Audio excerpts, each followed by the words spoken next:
વિજયા એકાદશી તારીખ 13 ફેબ્રુઆરી 2026 અને શુક્રવારના રોજ એકાદશીનું વ્રત કરવું. વિજયા એકાદશીની વ્રતકથા. ધર્મરાજ યુધિષ્ઠિર બોલ્યા, હે જનાર્દન, મહામાસના કૃષ્ણ પક્ષની એકાદશીનું નામ શું છે, તેની વિધિ કઈ છે, તે કૃપા કરીને કહો. શ્રી કૃષ્ણ ભગવાન બોલ્યા, હે રાજન, મહામાસની કૃષ્ણ પક્ષની એકાદશીનું નામ વિજયા છે. તેના વ્રતના પ્રભાવથી મનુષ્યને વિજય મળે છે. આ વિજયા એકાદશીના પ્રભાવથી અને તેના શ્રવણ પઠનથી સમસ્ત પાપ નષ્ટ થાય છે. એક સમયે દેવર્ષિ નારદે જગતપિતા બ્રહ્માજીને પૂછ્યું, હે બ્રહ્માજી, તમે મને મહામાસની કૃષ્ણ પક્ષની એકાદશીનું વ્રત વિધાન બતાવો. બ્રહ્માજી બોલ્યા, હે નારદ, વિજયા એકાદશીનું વ્રત અનેક પ્રાચીન અને નવા પાપોને નષ્ટ કરનાર છે. ત્રેતાયુગમાં મર્યાદા પુરુષોત્તમ શ્રી રામચંદ્રજીને જ્યારે 14 વર્ષનો વનવાસ થયો, ત્યારે તેઓ માતા જાનકીજી અને લક્ષ્મણજી સહિત પંચવટીમાં નિવાસ કરવા લાગ્યા. ત્યારે પાપી રાવણે સીતાજીનું હરણ કર્યું. આથી તેઓ વ્યાકુળ બની સીતાજીની શોધમાં નીકળી પડ્યા. ફરતા ફરતા તેઓ મરણાસન્ન જટાયુની પાસે પહોંચ્યા. જટાયુ પોતાની કથા સંભળાવી સ્વર્ગલોક ચાલ્યો ગયો. થોડા આગળ વધીને શ્રી રામની સુગ્રીવ સાથે મિત્રતા થઈ અને વાલીનો વધ કર્યો.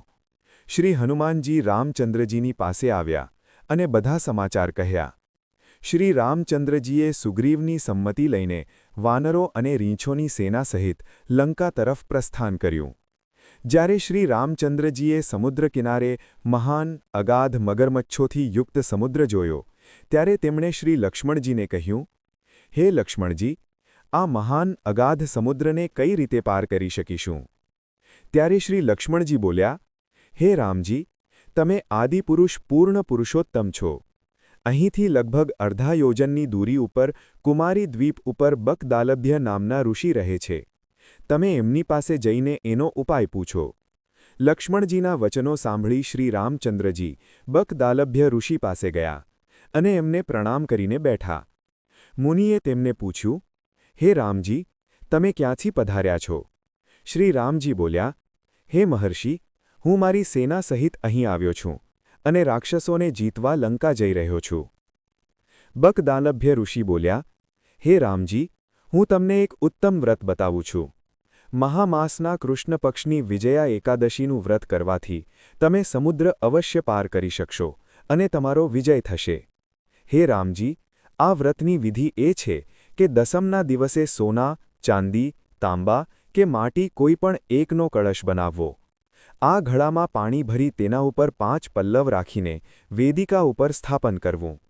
એ કળશના નીચે 7 અનાજ ભેળવેલા અને ઉપર જવ રાખવા.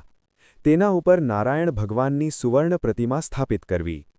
એકાદશીના દિવસે સ્નાન આદિ નિત્ય કર્મથી પરવારી ધૂપ, દીપ, નૈવેદ્ય, નારિયેળ આદિથી ભગવાનનું પૂજન કરવું. એ સમસ્ત દિવસ ભક્તિપૂર્વક કળશની સામે બેસીને વ્યતીત કરવો અને રાત્રિમાં પણ એ રીતે બેસીને જાગરણ કરવું જોઈએ. દ્વાદશીના દિવસે નદી કે તળાવમાં સ્નાન કર્યા પછી આ કળશને બ્રાહ્મણને આપી દેવો. હે રામ, જો તમે આ વ્રતને સેનાપતિઓ સાથે કરશો તો અવશ્ય વિજયી થશો.